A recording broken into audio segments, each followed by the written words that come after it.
Tu sais, je veux te parler d'une chose qui peut paraître contradictoire, presque illogique. Une idée qui, si on ne prend pas le temps de la creuser, peut sembler fausse, ou cynique, ou même un peu cruelle. Mais si tu m'accompagnes, si tu restes avec moi pendant ces prochaines minutes, je te promets qu'on va explorer ensemble quelque chose de profondément vrai, de profondément libérateur. C'est une conversation intime, juste toi et moi.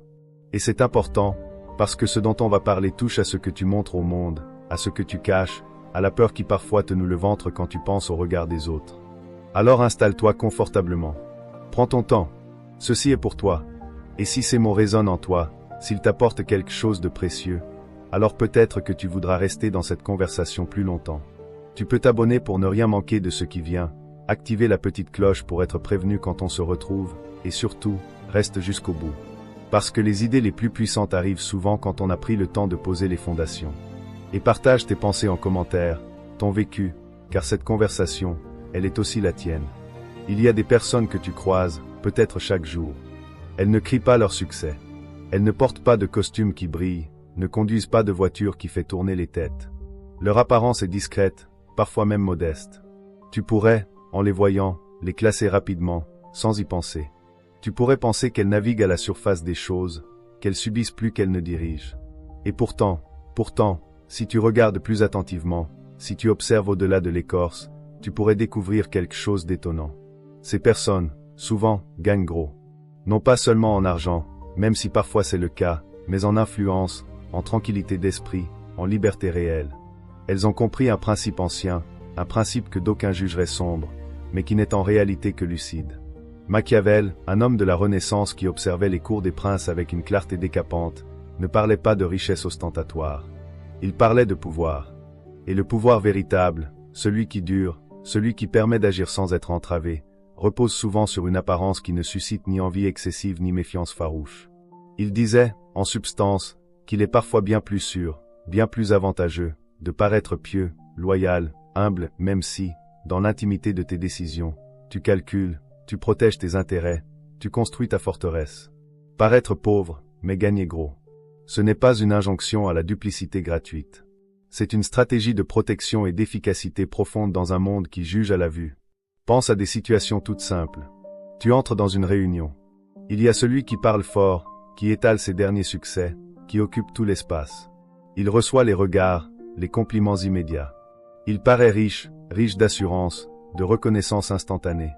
Et puis il y a l'autre, assis un peu en retrait, qui écoute. Qui pose une question précise au bon moment. Qui ne cherche pas à briller, mais à comprendre. Qui, souvent, paraît plus modeste, plus en retrait. Où se trouve la vraie force? Le premier a peut-être gagné la bataille de l'attention. Mais le second gagne quelque chose d'infiniment plus précieux. L'information, la compréhension des rapports de force, la capacité de manœuvrer sans être la cible de toutes les jalousies ou de toutes les attentes. Machiavel observerait que le prince qui crie sa puissance provoque deux choses, l'admiration, oui, mais aussi la peur, et cette peur engendre des coalitions secrètes contre lui. Alors que celui dont la puissance est sous-estimée, celui-là peut agir dans l'ombre, construire ses alliances, avancer ses pions sans que personne ne se mette en travers de son chemin avec cette urgence fébrile qu'on réserve aux menaces trop visibles. Et cela dépasse largement le monde des affaires ou de la politique. Cela touche à ta vie de tous les jours. À cette peur que tu as peut-être d'être jugé si tu n'as pas la bonne voiture, le dernier téléphone, le récit glamour de tes vacances à partager sur les réseaux. Nous vivons dans une société du paraître riche. Riche en expérience, riche en possession, riche en succès apparents. Et cette course épuise. Elle vide. Elle te met en position de faiblesse, parce que tu dépenses ton énergie, tes ressources, ton attention à maintenir une façade, plutôt qu'à construire une réalité solide derrière elle. Les stoïciens, ces philosophes de l'Antiquité qui prônaient la maîtrise de soi et la sagesse intérieure, te diraient la même chose, mais avec d'autres mots. Sénèque, dans ses lettres, ne cessait de répéter, la vraie richesse est dans le peu, dans ce qui ne peut être enlevé, dans ta raison, ta vertu, ta liberté intérieure. Chercher à étaler sa richesse extérieure, c'est se rendre vulnérable au destin, à l'opinion des autres, au changement de mode. C'est bâtir sa maison sur le sable de l'approbation sociale. Paraître pauvre, aux yeux des stoïciens, ce n'est pas une ruse, c'est une sagesse. C'est se libérer de l'esclavage de l'opinion. Et en te libérant de cela, tu gagnes un trésor inestimable, la paix de l'âme. La capacité d'être toi-même, indépendamment des regards. Mais revenons à cette idée de gain. Gagner gros. Qu'est-ce que cela veut dire, concrètement, pour toi? Cela peut être financier, bien sûr. L'homme ou la femme qui vit modestement, ne cédant pas à toutes les dépenses ostentatoires, accumule silencieusement un capital. Cet argent, au lieu de servir à acheter des signes extérieurs de richesse, travaille en silence. Il produit des revenus, il sécurise l'avenir, il achète la chose la plus rare qui soit, du temps libre, de l'autonomie, des choix. Cette personne paraît moins riche que son voisin au gros crédit automobile, mais en réalité, elle est infiniment plus riche en sécurité et en options de vie. Elle a gagné en liberté réelle, tandis que l'autre a gagné en apparence et en dette. C'est une application très terre à accent grave-terre du principe. Mais le gros gain, c'est aussi et surtout relationnel et stratégique. Imagine que tu aies un projet, une idée qui te tient à cœur. Si tu l'annonces trop vite, avec trop de fanfare, tu vas réveiller toutes les résistances. Les envieux vont trouver des défauts, les concurrents vont se mettre sur la défensive, les bien-pensants vont te donner 1000 raisons de ne pas y aller. Tu devras dépenser une énergie folle à justifier, à convaincre, à te défendre.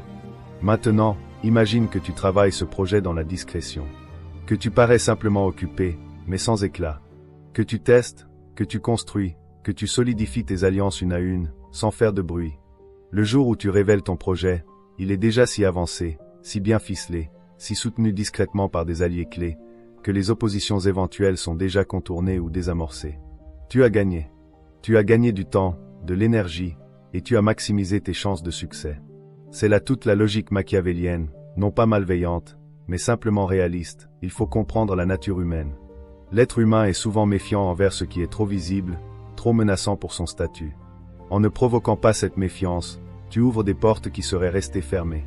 Cela demande une maîtrise de soi considérable, une discipline intérieure. Car notre ego, justement, a soif de reconnaissance. Il a soif qu'on le voie, qu'on l'admire. Résister à cette tentation, ce n'est pas se faire violence de manière brutale. C'est cultiver un jardin secret. C'est apprendre à savourer la satisfaction intérieure d'un travail bien fait, d'une stratégie qui avance, d'une économie qui se renforce. C'est trouver sa récompense en soi, et non dans le miroir souvent déformant du regard des autres.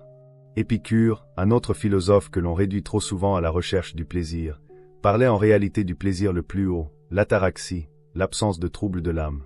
Pour y parvenir, il préconisait de vivre caché, loin des tumultes de la vie politique et des rivalités sociales. Vivre en secret, disait-il.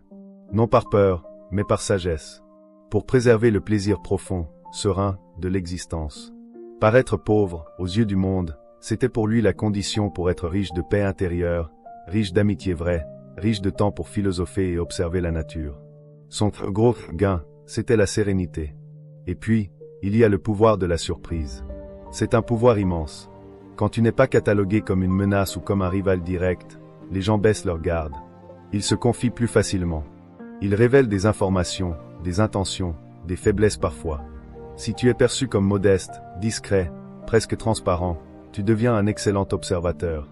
Tu vois les jeux de pouvoir, les tensions, les non-dits. Tu comprends la véritable dynamique d'un groupe, d'une famille, d'une entreprise. Cette connaissance, cette lecture fine de la réalité humaine, c'est une richesse informationnelle incroyable. C'est un capital qui te permet de naviguer avec une précision de pilote dans les eaux parfois agitées des relations sociales. Machiavel, encore lui, insisterait sur l'importance capitale pour un dirigeant de bien connaître la nature de ses sujets, leurs peurs, leurs désirs. Comment mieux les connaître qu'en n'étant pas perçu comme un dirigeant distant et effrayant, mais comme l'un d'eux. L'apparence de simplicité, de proximité, ouvre les cœurs et les langues. Et de cette connaissance intime naît un pouvoir d'action bien plus précis et efficace que celui qui s'appuie sur la seule force brutale ou la seule richesse affichée. Je pense à ces artisans, ces créateurs, ces penseurs qui ont produit des œuvres immenses dans l'ombre de leur atelier ou de leur bibliothèque. Ils ne couraient pas les salons pour se faire valoir. Ils paraissaient parfois pauvres, négligés, obsédés par leur travail. Le monde extérieur les ignorait ou les plaignait. Mais intérieurement, ils étaient riches. Riches d'une vision, d'une passion, d'un savoir-faire qui se consolidait jour après jour. Et quand leur œuvre a fini par émerger, le monde a été surpris. Parce qu'ils n'avaient rien vu venir.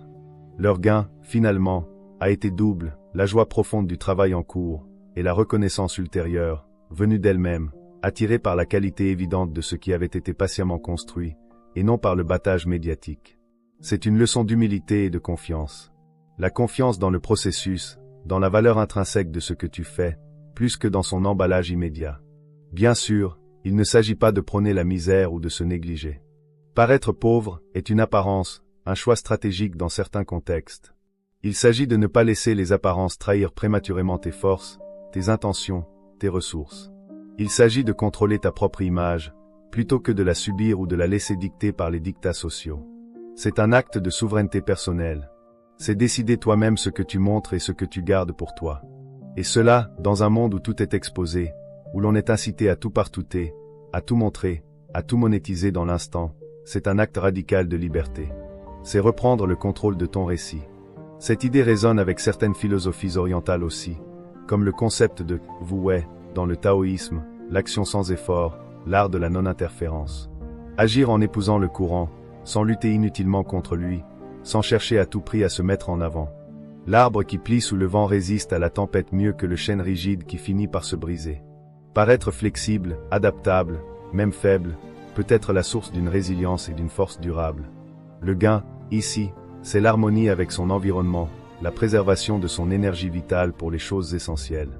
Tu vois, nous parlons depuis un moment déjà, et j'espère que tu sens comment ces idées s'enchevêtrent, se répondent. Ce n'est pas une théorie froide. C'est une manière d'être au monde. Une manière qui demande du courage, paradoxalement. Le courage de résister à la pression du paraître.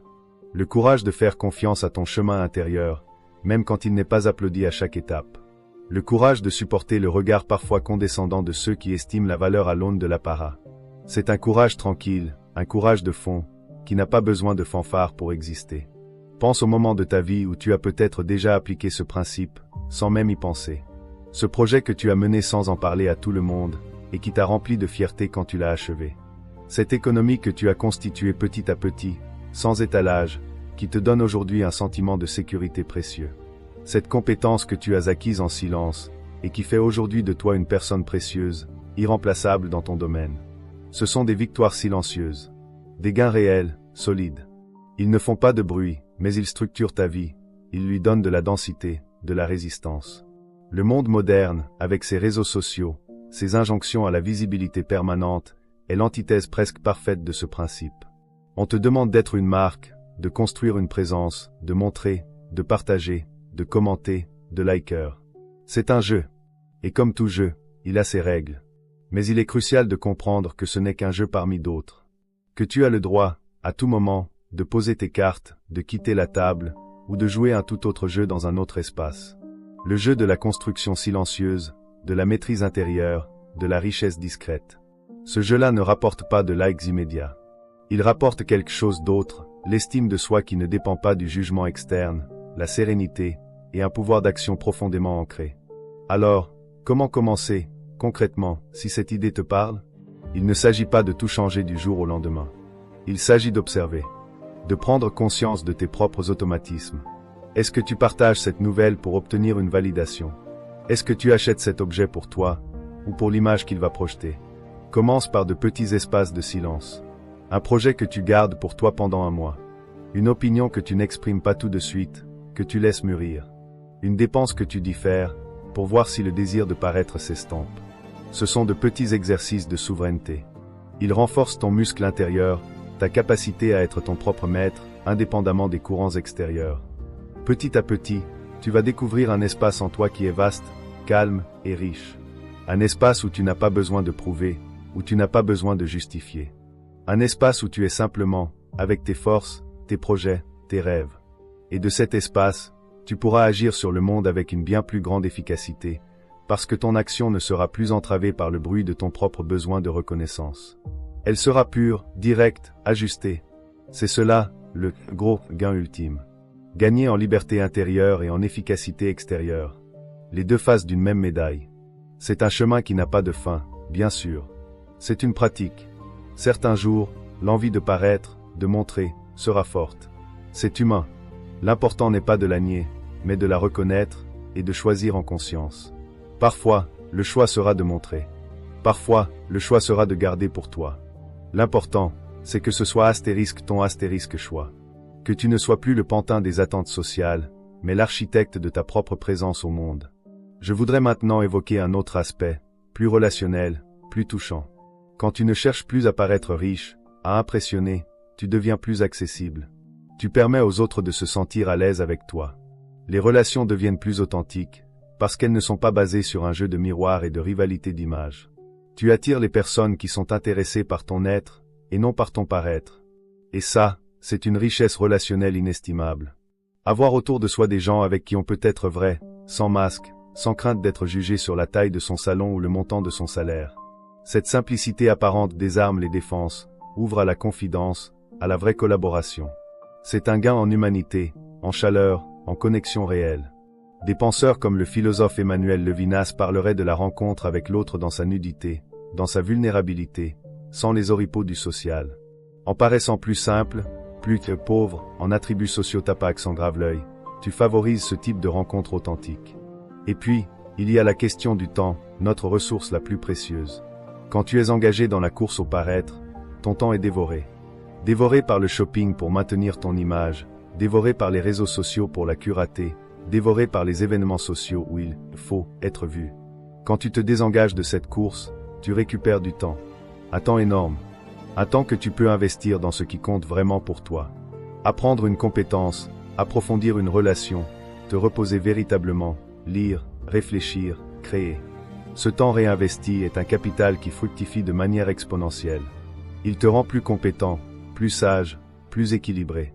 Il augmente ta valeur réelle, ton vrai capital humain. C'est un investissement sur toi-même dont les dividendes sont la croissance personnelle et le bien-être.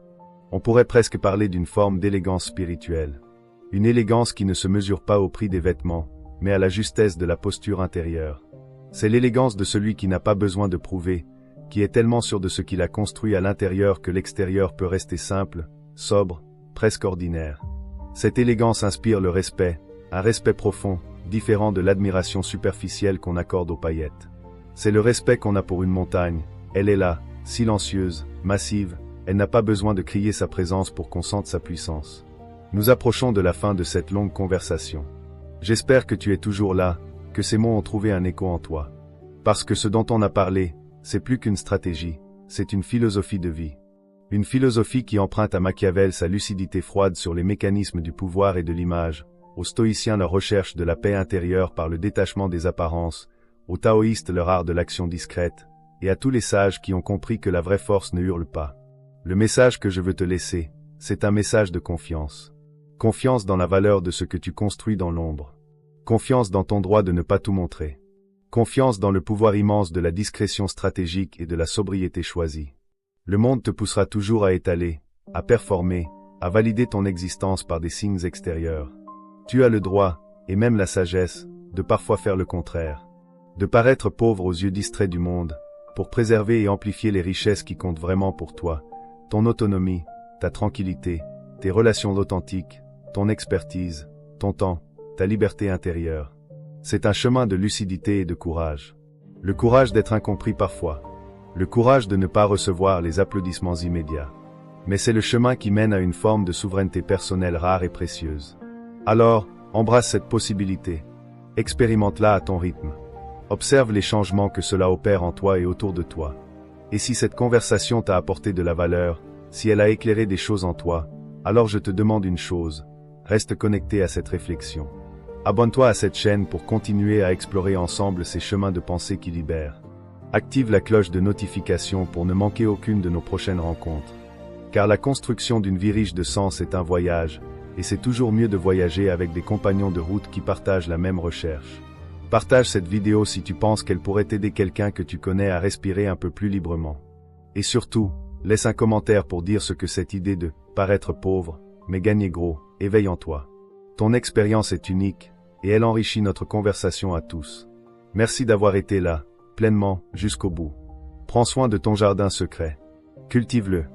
Et rappelle-toi, les plus grands chênes ont commencé par pousser en silence, à l'abri des regards, avant de dominer la forêt de toute leur hauteur sereine. À très bientôt.